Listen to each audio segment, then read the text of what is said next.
नमस्कार दोस्तों। दोस्तों एक बार एक गांव में पंचायत चल रही थी। पंचायत इस बात पर थी कि गांव का जो एकमात्र कुआं है, उसमें का जो पानी है पीने योग्य नहीं है। उसमें बहुत तेज दुर्गंध आ रही है और गांव के सभी लोग एक मिल बैठ करके पंचायत कर रहे थे कि इस दुर्गंध को कैसे हटाया जाए। लेकिन पंचायत निर्णय नहीं ले पा रही थी। लेकिन उसी दौरान क्या हुआ कि गांव के बाहर एक साधु जी ने अपना डेरा डाला हुआ था।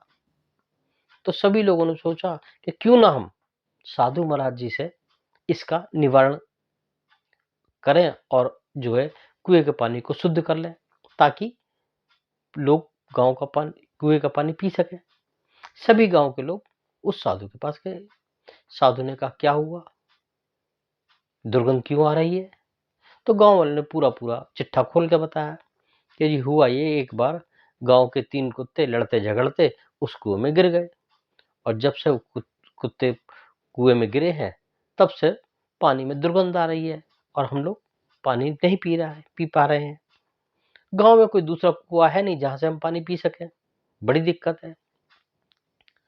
साधु ने कहा, ऐसा करो कि गांव का जो कुआं है उसमें 8-10 बाल्टी गंगा जल डाल दो, पानी शुद्ध हो जाएगा।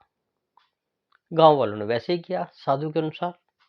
कुएं में 8-10 बाल्टी गंगा जल डाल दिया, लेकिन पानी में दुर्गंध अब भी आ रही थी।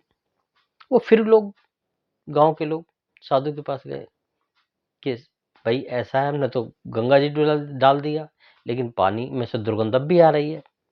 साधु ने कहा, ठीक है, आप ऐसा करो, एक कथा करा लो और कथा के बाद दुर्गंध आनी बंद हो जाएगी। गांव वाले इस बात पर राजी हो गए। उन्होंने वहां गांव में कथा कराई, लेकिन फिर भी दुर्गंध नहीं गई। अब वो फिर साधु के पास गए।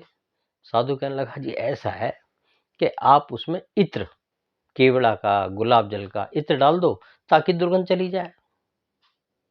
गांव वाले ने फिर इत्र भी डाल दिया, गुलाब जल भी डाल दिया, लेकिन फिर भी दुर्गंध बनी की बनी रही। वो फिर साधु के पास गए। साधु बड़े अचंभे में पड़ गए, क्या हुआ, गंगा जल भी डाल दिया, कथा भी करा दी, इत्र भी डाल दिया, फिर भी दुर्गंध आ रही है। तो साधु कहने लगा, चलो खुद चलता हूं।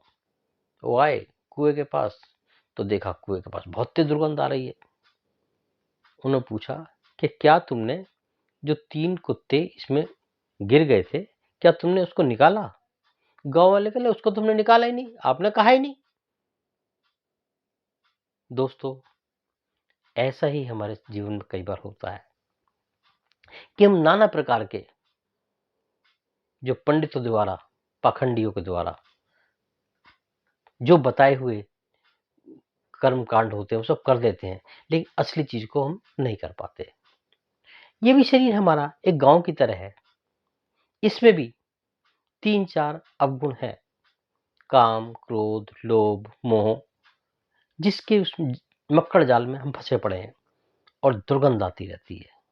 और हम अपने उन दुर्गुणों को भूल करके हम गंगा जी में स्नान करके आते हैं, गंगा स्नान करके आते हैं, खाटू श्याम जाते हैं, वृंदावन जाते हैं, दान करते हैं, भंडारा करते हैं, लेकिन हम उन जो छुपे बैठे हैं, शैतान हैं, उनको बाहर नहीं निकालते।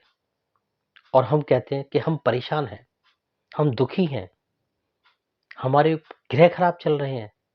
दोस्तों ऐसा कुछ नहीं है।